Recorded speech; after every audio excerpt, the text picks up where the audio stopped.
Alright, I want to show you this drawer box right here. This is the simplest drawer you will ever make. And now I make these for pretty well all my custom kitchens that I do if they don't want to use a dovetail drawer. I always offer two different types of drawers that you can get. You can get yourself a nice plywood drawer like this or a dovetail drawer. And dovetail is obviously going to cost a bit more. But I make these in-house, and I try to make them in a way that is the easiest and quickest and best way possible. So this is the process of how I actually machine these accurately, and I do it in such a way that I don't do a lot of math, and I don't do a lot of complex joinery, and I can put these things together very simply and very professionally, and I end up with a product that is absolutely fabulous that you can't get even if you're running a CNC. So all it takes is just a little bit of good preparation and planning, and you can make these kind of things, and it's a staple in my shop here. I make drawers all the time. So I have to have a way of doing this that I don't have to do a lot of repeated cuts or anything like that. And I have a recipe for doing it, and I follow it every time, and I end up with a wonderful drawer box like this. So I'm going to take you on the process.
More glue, please. Ooh, that's stinky.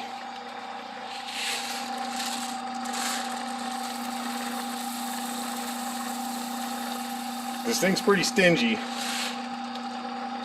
Probably about a cup of glue, maybe a cup and a half, does pretty well the whole kitchen.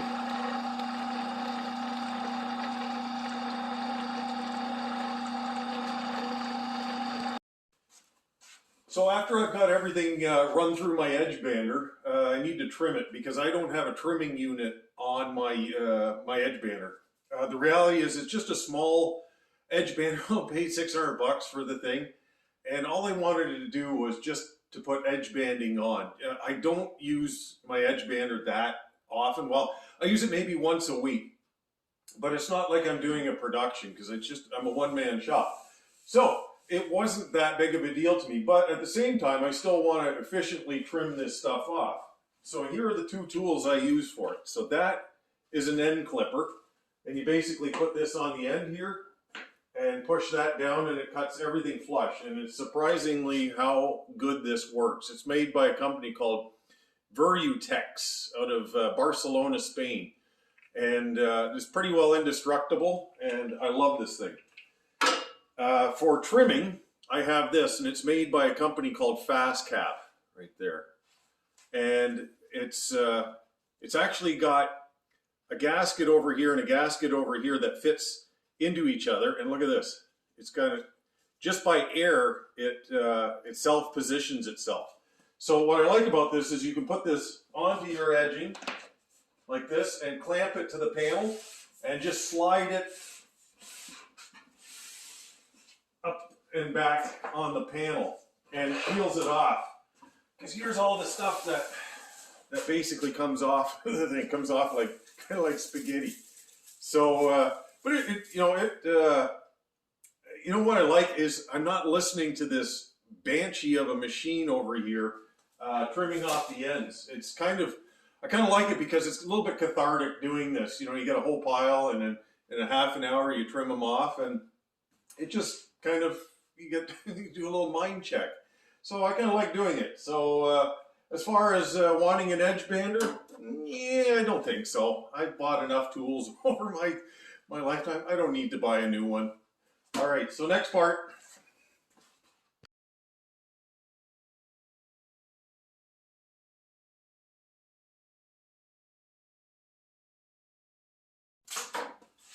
Once you get all your pieces cut, make sure you sort them for any kind of things like this, okay? It's got a little bit of a chunk out of it, so that will be, I'm gonna put a groove right there, and that gets hidden. So when I do that, I just make sure that I have it going the right way, like this, and I've sorted through this whole pile. That's my bottom of my drawers. Okay, so they're going to go that way. I'm going to be running a groove in there like that. Make sure I get that one there. Okay, so this is the next part of the assembly and cutting of all the joints to make a drawer like this. So I've already cut all my parts to length and width. Everything is edged. Now I want to be able to make a joint that I can attach this front and back to my sides. But like, this is pre-finished material, and if you tried to glue that, let's say to here like this, well, there's no, you're not going to be able to glue it because it doesn't stick to this stuff worth a crap. So it's not worth your time. So you would either have to nail it, but then you have the chance of this thing ripping out. You could also pocket screw it into it, and I know people do that, but it's just an extra step. It's a lot of work, and in all honesty, some kind of mechanical fastener without glue is still not that strong. So here's a procedure of what I like to do when I'm doing these things, and all I'm going to be doing is skimming off the finish of one of the on my sides. And so what I do is I set the blade. This is going to, let's say this is my front and back. Okay, I'm going to raise this blade to the height right here. So I just move that and just crank it up right to there. Okay. Now I'm going to have my side, and all I want to do is cut off just the finish on here. So let me test this out.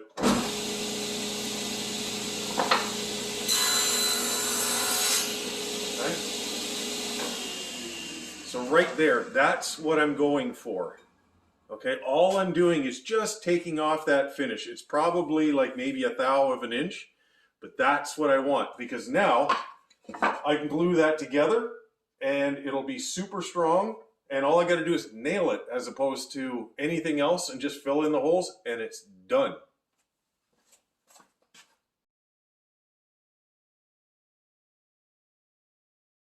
All my parts, there's all my sides, and you can see it's got the little dado on the side there, or the rabbit actually, I think it is. And here's all the fronts and backs, all the parts for rollouts and for drawers. So I got to cut a groove in the back.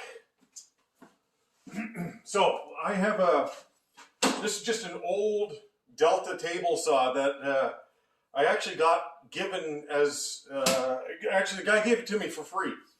I bought a router, it's actually this one right here, and he wanted $75 for the router. I figured, okay, that's a great price. So I went down there and he goes, oh, well, it's kind of stuck on the end of this, this table saw. He says, do you want both? And I go, yes. So I took it here and I go, okay. So I threw away the fence, I threw away the leaves on it, and then I just mounted this, and I have a stock feeder, and it came from buying a general table saw. And when I bought the saw, the guy goes, do you want the stock feeder? And I said, yes. So I got a stock feeder for free, and I got a table saw for free. So I put the two together, put a dado blade in it, and now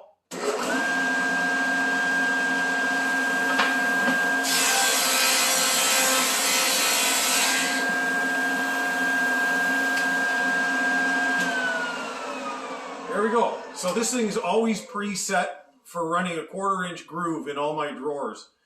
And the reason I like having something like this for these mundane processes like cutting grooves is if you figure you're going to be doing a lot of dadoing or something like that and you don't have a proper guard over it, eventually you're going to put it into your hand, I can guarantee you. Just like on the saw here, I've got a small guard when I'm putting the pieces upright and pushing them through that way. Just as long as my hands don't get tangled up in boring procedures like running grooves. So that's the reason I thought it was a perfect pairing with a free saw and a free stock feeder. But I'll tell you, it's so great because I can fire pieces through it, and then I don't have to switch over from my table saw to doing dado. So let's say I happen to forget a part, like a side or something like that. I can quickly make it up. I can cut it on the saw and then run it over the groove, and I'm good to go. So it saves me a lot of time, but it's safe. I keep all my digits. You know, this is almost 40 years and I still have all my parts. Awesome.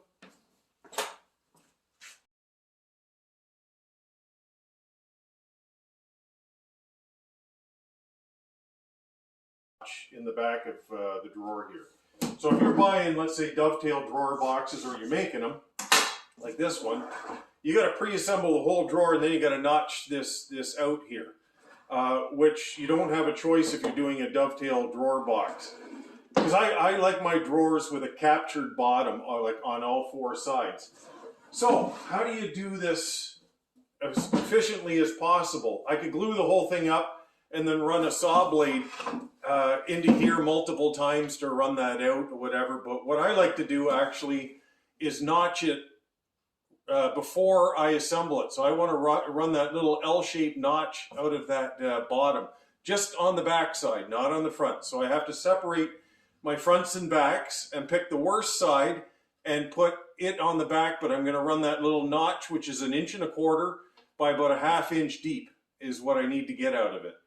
And then I can assemble the drawer, and then I don't have to do any of that. So it just saves a lot of time.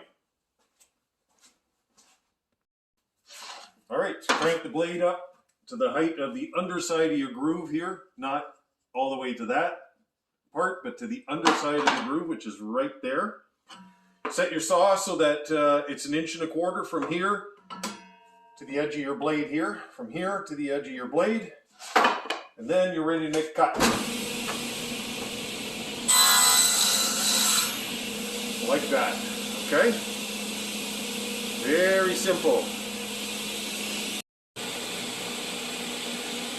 Just for the sake of ease, I like to do at least 4 at a time. Much easier. So I want to notch that out. Now that I got all these first cuts done, I want to take that little corner out. You can see I already tried it out, got it done. So here's what happened. Just got a block, just nailed a couple of pieces together. Just keep my hands out of the way. Okay. Lower. Okay. Avoid the temptation of trying to grab these things because your hand's really too close for that. So don't do it.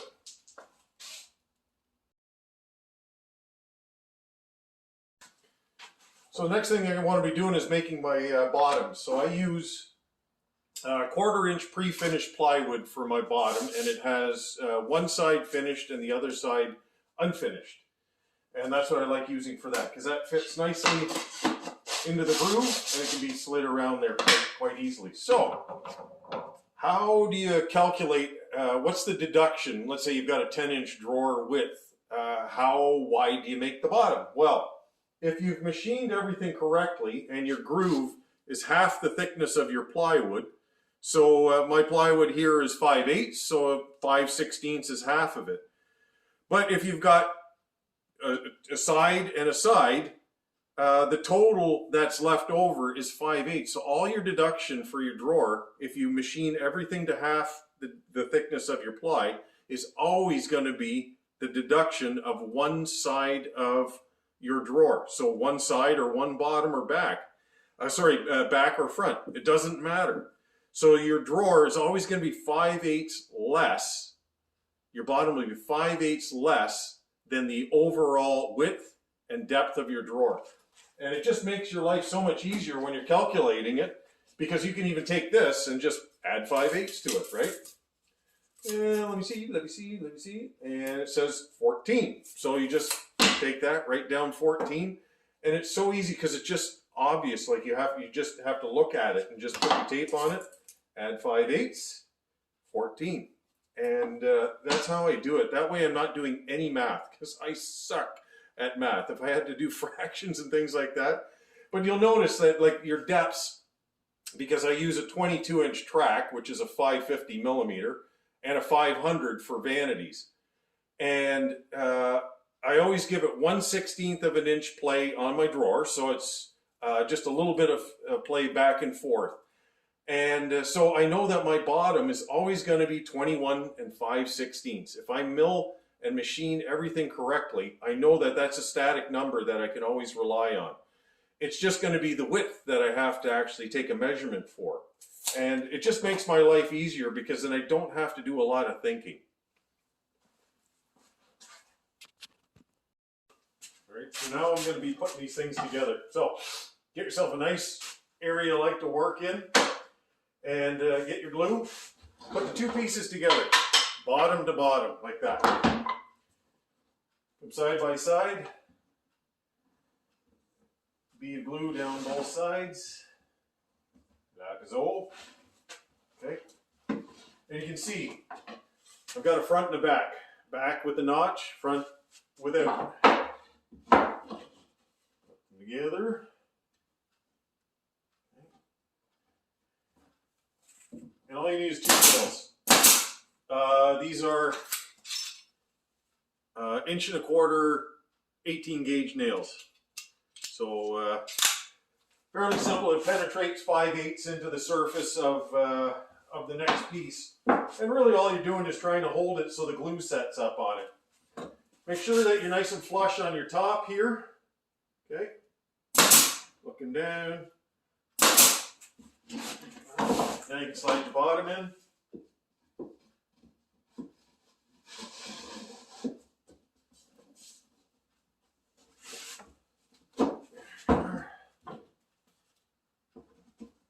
The nice part about it is when you start machining properly and accurately, like everything just lines up. And the thing actually, it self-squares itself up. And that's the beauty of doing this. Like when you're cutting accurately in your machining, I'm going to measure corner to corner, and if there's any adjustment, I'd be surprised. So it's 3/8. Yeah, bang on. So then what I do, take my upholstery stapler, and I've used this many times. That's like a 1/2 inch staple, 3/8 crown. Okay. And then I staple one in the back where that groove is. And then you put the gun at about a 45-degree angle and shoot the nails in. Okay? And I'm pulling with my fingers, so I pull this tight to the bottom here. So if it's bent a little bit, there. Okay? So take a look at that. So that's that staple that went into there, and that holds it nice and square and tight there. And then all the way around the perimeter of this thing. And there you have it, like a perfectly glued drawer. Let that sit, and then I'll take a bit of sandpaper, just break this this edge, and it's good to go. If you want, fill in the holes, but basically once this is dry, like that, that's not going to move anywhere. And that's as strong as any drawer you're ever going to get. Very simple, machine correctly, and you end up with that. Have a good one.